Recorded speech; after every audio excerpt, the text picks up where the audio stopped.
Hi అండి, అందరూ ఎలా ఉన్నారు? అందరూ బాగున్నారు నడుస్తూ మీ సోదరి లక్ష్మి. ఇప్పుడే వాకింగ్కి వెళ్ళొచ్చాము.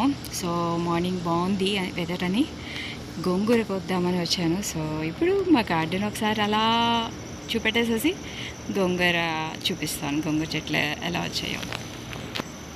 అదిగోండి అక్కడ దోసపాదు అండ్ పొట్లపాదు రెండు పాకిస్తున్నాము. ఇది వచ్చేసి పాకే చిక్కుడు, అదేమో కాకర. నెక్స్ట్ ఒకసారి హాయ్ చెప్పుకోండి మా హైడ్రాంజాస్కి. నిన్న ఒకటి వీడియో పెట్టాను కదా, సో ఇవి హైడ్రాంజాస్. ఇదిగోండి ఇక్కడ బీరపాదు పాకిస్తున్నాము. ఇది మా డెక్కు, ఇక్కడ కూర్చోవచ్చు, హాయిగా ఎంజాయ్ చేయొచ్చు. మా పియర్ మంచిగా బాగా వచ్చినాయి, కానీ మా ర్యాకూన్స్ ఉన్నాయి కదా అవి చక్కగా తినిపెట్టేశాయి. గార్డెన్ పూల గార్డెను ఇప్పుడే దాలియాసు జీనియాసు వస్తూ ఉన్నాయి. ఇంకా గులాబీ పూలు అన్నీ అయిపోయినాయండి. ఇదిగోండి చక్కగా ఉయ్యాలు ఉండేవి కదా, ఈ ర్యాకూన్స్ వల్ల భయపడి తీసేసారన్నమాట, కొరికేస్తున్నాయని. సో నా ఫన్ యాక్టివిటీ అన్నీ దానివల్ల పోతుంది. ఇగో ఈ కెమెరాలు ఇవన్నీ దాని మూలంగానే, అయినా తగ్గట్లేదు.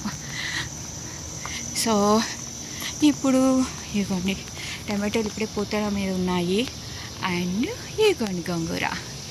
సో గోంగూర మంచిగా ఉంది కదా, కట్ చేసి గోంగూర చికెన్ పికిల్ మీకు చెప్పా కదా, లాస్ట్ ఇయర్ ప్రామిస్ చేశా కదా పికిల్ వీడియో పెట్టాలని.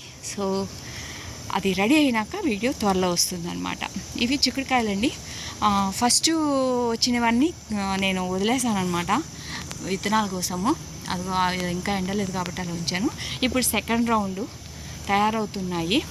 సో కాయ ఎలా అంటే ఇదిగోండి ఇలా పట్టుకుంటే ఇలా గట్టిగా ఉండాలి గింజ, అప్పుడు మంచిగా రెడీ అయినట్టు కోసేసుకోవచ్చు. చాలా చాలా బాగుంటుంది. ఇది ఫైబర్ ఎక్కువ ఉంటుంది, గింజ ఎక్కువ ఉంటుంది, చాలా బాగుంటుంది. కుదురు చిక్కుడు కదా, ఇదిగోండి ఇలా కాయలు వస్తాయి. ఇది సెకండ్ రౌండ్, మళ్ళీ థర్డ్ రౌండ్కి రెడీ అవుతున్నాయి అన్నమాట పూత. సో అలా వచ్చేస్తూ ఉంటాయి. బెండ ఇంకా ఇప్పుడే పెరుగుతున్నాయండి. ఇక్కడ చిన్నవన్నీ తీసుకొచ్చి ఇక్కడ స్ప్రెడ్ చేశాను.